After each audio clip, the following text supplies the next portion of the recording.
Pessoal, nesse nosso período de reensino, a gente vai tratar sobre planificação dos sólidos geométricos. Na verdade, o nosso tema está relacionado à geometria espacial. E aí a gente tem vários subtemas dentro da geometria espacial. Mas para isso, a gente começa hoje com planificação de sólidos geométricos. Mas o que são os sólidos geométricos, Cida? Como eu disse a vocês, está dentro da geometria espacial, ou seja, a geometria tridimensional, que é representado pelas coisas que existem no nosso cotidiano, pelas coisas que a gente consegue pegar. Porque um quadrado, um triângulo, um retângulo, um círculo, isso não existe. São só representações. Mas ninguém viu um triângulo por aí, ninguém viu um retângulo por aí. Porque são figuras de apenas duas dimensões. Mas o que existe ao nosso redor são figuras tridimensionais, que é possível a gente pegar. Que tem comprimento, largura e altura. Por menor que seja a espessura, existe comprimento, largura e altura. Se a gente pegar para uma régua, por exemplo, quando eu olho para uma régua, eu faço, Cida, uma régua não é um retângulo, não é só comprimento e a altura, não, a base e a altura, e aí eu digo que não. Por menor que seja, para essa figura existir aqui e eu poder pegá-la, ela tem largura. É bem fininha a largura dela, ó. Se brincar você nem percebe muito, mas ela tem largura. Ela tem o comprimento, ela tem a altura, mas ela também tem a largura. Se não existisse a largura, ela seria duas dimensões só. Então, isso aqui, por mais fino que seja, é uma figura tridimensional. Possui três dimensões. Então, todas as figuras que possuem três dimensões, elas podem ser representadas. Aqui a gente tem uma representação no nosso mundo real. Então, quando eu pego lá uma caixinha de uma embalagem de um perfume, ó, ela tem três dimensões. Eu tenho aqui, ó, comprimento, largura e altura. Isso aqui está representando, isso não é uma figura tridimensional, porque a gente tem apenas representações, certo? Então aqui eu tenho uma representação de uma figura tridimensional. Essa minha figura aqui, ó, tem duas bases paralelas, ou seja, uma não encosta na outra, essa base aqui não encosta nessa, paralelas, opostas e congruentes. Elas são congruentes, ó, porque o tamanho dessa base aqui é o mesmo que essa base aqui. E essa caixinha de perfume aqui, ela tem um nome especial na matemática. E que nome é esse? Essa figura recebe o nome de prisma. Toda figura que possui bases opostas, paralelas, congruentes e poligonais, ou seja, são formadas por lados, elas recebem o nome de prisma. Então, pensa num prisma, bases opostas, paralelas e congruentes. Então, qual é o nome desse prisma? Prisma de base quadrada, porque minha base aqui é um quadrado, os quatro lados são iguais. Quando eu olho para essa figura aqui, Cida, isso não é um prisma não. Isso aí é um cofrinho aí que não tem dinheiro nenhum, né? Aqui, ó, realmente é um cofrinho, mas dinheiro que é bom nada. Mas, enfim, essa figura aqui, não sei, a base é um retângulo? Observa que não. De início, essa figura aqui, ela parece, sei lá, o teto da casa, né? Quem tem casa de telha. Isso aqui poderia parecer uma cabaninha, né? Daquelas que o pessoal vai para acampar. E nesse caso aqui, um minhaeiro. Mas essa figura aqui também é um prisma. Observa que, se eu olhar para essa figura bem, eu tenho um triângulo aqui, ó. Um triângulo aqui, ó. Então, eu tenho duas bases que estão opostas. Elas são paralelas, elas não se encontram. E são congruentes, porque o tamanho desse triângulo, ó, observa que nem dá pra ver o outro. Por quê? Eles são do mesmo tamanho. O tamanho desse é também o tamanho desse. E quando isso acontece, a gente tem bases opostas, verdade, paralelas, porque elas não se encontram. Lembra de retas paralelas? Mesma coisa as bases. E congruentes, do mesmo tamanho. Então, como é que eu olho essa figura? Assim, ó. E aí eu reconheço essa figura aqui, essa representação de um prisma que tem bases opostas, paralelas e congruentes. E quem são essas bases? São triangulares. Então aqui eu chamo um prisma de base triangular. Já quando eu olho para essa outra figura aqui, ó, essa outra representação, né?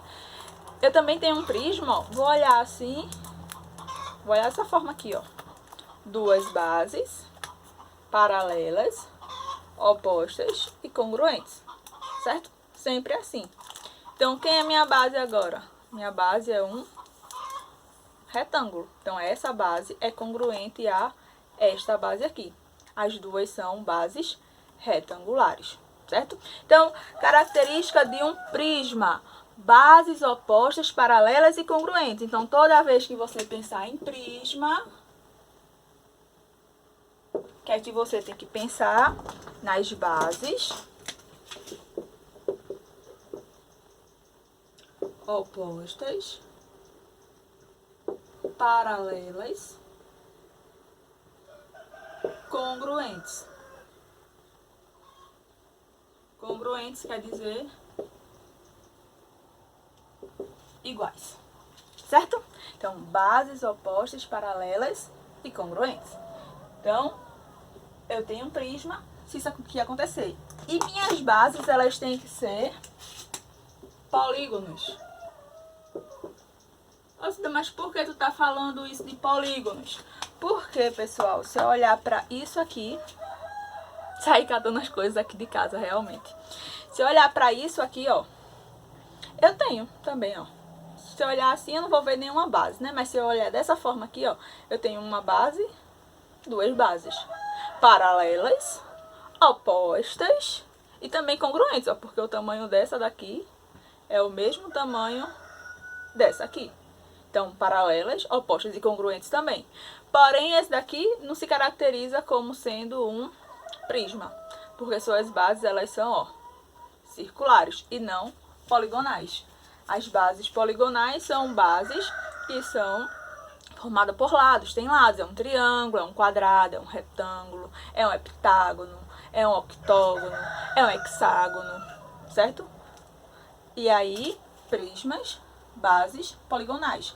Se a gente tiver duas bases, os animais aqui são ótimos.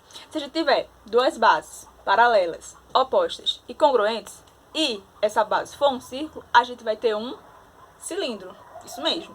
Então, isso aqui eu tenho uma representação de um cilindro. Eu não posso dizer, ah, esse meu cubo aqui é um cilindro. Não, isso não é um cubo. Um cubo possui faces quadradas, né? Característica de um cubo: 6 faces quadradas, certo? Então, isso aqui é um cubo, por ter 6 faces quadradas. Aqui é um cilindro. Eu não posso dizer, ah, compra um cubo para mim de cilindro, Cida. Não dá, né? Isso aqui é um cilindro. Duas bases opostas, paralelas e congruentes. Então, vou ter um cilindro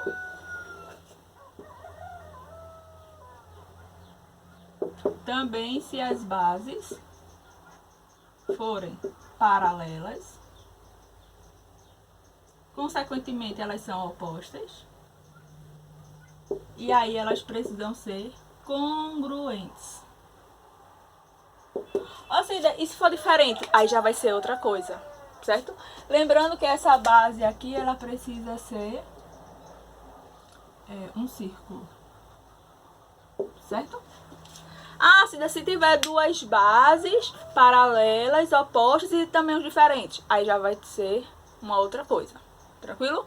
Mas para prisma e para cilindro, sempre a gente vai ter duas bases opostas, paralelas e congruentes, ok? Beleza. E as faces laterais, né? Ó, vou olhar para essa figura assim? Não. Vou olhar ela dessa forma aqui. Duas bases paralelas, opostas e congruentes. Quem são essas bases? São triângulos. Então, aqui eu tenho um prisma de base triangular.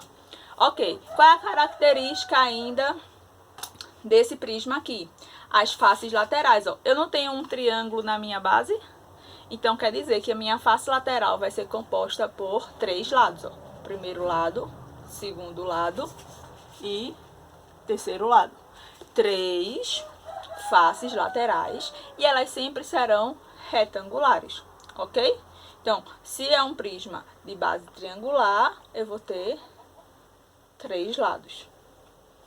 Se é um prisma de base retangular, que é o caso aqui, eu vou ter faces laterais também retangulares. Quantas faces laterais? Ó? Como minha base tem 4 lados, eu vou ter 4 faces laterais. certo? E elas serão de tamanhos diferentes, ó, porque esse lado é menor do que esse lado aqui. Então, eu vou ter duas faces de mesma área, ó. Essa é igual a essa. E essa aqui do lado vai ser igual a essa. Mas aí eu tenho 4 faces laterais. Enquanto que aqui, ó, eu tenho 3 faces laterais. Ok? E aqui, pessoal, eu tenho 3 faces laterais do mesmo tamanho, ó. Esse retângulo é do mesmo tamanho que esse, do mesmo tamanho que esse. Por que isso acontece? Porque na minha base a gente tem um triângulo equilátero, que é um triângulo que possui os 3 lados de mesma medida, certo? Então, prisma, bases opostas, paralelas e congruentes. E as faces laterais, ou seja, ao redor da figura, eu vou ter sempre retângulos. Cilindro, eu vou ter bases opostas, paralelas e congruentes, sendo que sempre vai ser um círculo. E a face lateral? E aí? E aí, pra fazer isso, eu gosto muito de pegar papel. Isso. Ó, se você pegar isso aqui, que é a representação de um retângulo, e você fizer isso aqui, ó, juntar aqui os lados, observa que isso aqui é a face lateral de um cilindro, porque, ó, as minhas bases paralelas, opostas e congruentes. Essa base aqui é um círculo, ó. Tá vazado porque eu não coloquei base, né? Mas imagina aqui um círculo aqui, um círculo aqui. Duas bases paralelas, opostas e congruentes, certo? E isso aqui, ó, a folha tá representando minha face lateral. Então, se eu planificasse, ou seja, se eu abrisse a minha figura, eu ia ver um retângulo e a base superior, a base inferior. Sempre assim. Se eu planificar essa figura aqui, eu vou ver um triângulo em cima, um triângulo embaixo e 3 retângulos ao redor. Quando eu planifico o cilindro, eu vou ver um retângulo, que é essa partezinha aqui, um círculo em cima, um círculo embaixo. Se eu planificar isso aqui, ó, tem uma base aqui, duas bases paralelas, opostas e congruentes. Tem lados essas bases? Tem. Então, é um prisma. Um prisma de base o quê? Então, os 4 lados sendo iguais, base quadrada. Então, prisma de base quadrada. Bases opostas, paralelas e congruentes. Quantas faces laterais? Como tem 4 lados, minha figura, 1, 2, 3, 4. E aí, eu tenho um prisma de base quadrada. Esse suportezinho aqui, ó, do meu esparadrapo, tem as duas bases, né, sendo que eu tirei. Bases opostas, paralelas e congruentes, circulares, cilindro. E a face lateral, ó, é como se eu pegasse aqui, passasse a tesoura, né, conseguisse cortar aqui. Quando eu abrisse, eu ia ter exatamente um retângulo, ok? Então, a gente fica hoje com prisma e cilindro.